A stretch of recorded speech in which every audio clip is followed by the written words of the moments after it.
Hey folks, welcome back for the next episode of the MR2 Squared Project here. It's been a little while, and as you can see, we've had a pretty major transformation in the car. We took it down to bare metal and had it painted at Imperial Collision here in Houston. They did a fantastic job, really cool paint job. We'll get a close-up on the color. It's a wet black with kind of a red pearl candy over the top of it that gives a color change effect, so it looks black from up far.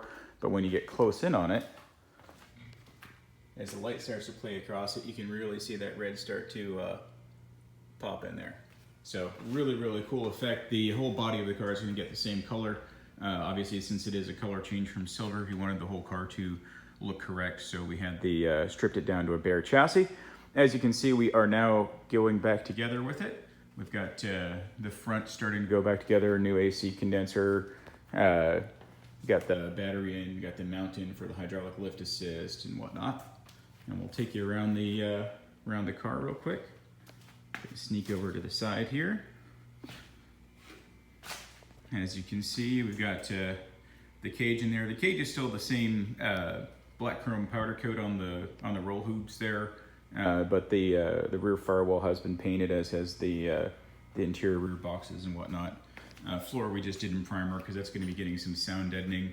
We're going to be using the Vibro Solutions sound deadening this time around, not using Dynamat. This is at the customer request. It's a really neat product. They've got a 5mm and 2mm application for it. We'll do another video on that once we get some in the car. So as you can see, not much there. We're doing a replacement of all AC components. As it is quite warm in Dubai, we want to make sure the system's working properly. There's that nice intake that's already been reinstalled. And then around back, we did powder coat the rear cross member, and you can see we're starting to do a gold foil application. We're going to do that reflective gold foil on the whole firewall, and we're starting to put some of the plumbing and stuff back in the car. So really cool stuff, as you can see, and start getting ready to get the engine back in once we finish that gold foil and the sound deadening. All right, thanks for joining us again, and we'll have another update for you soon.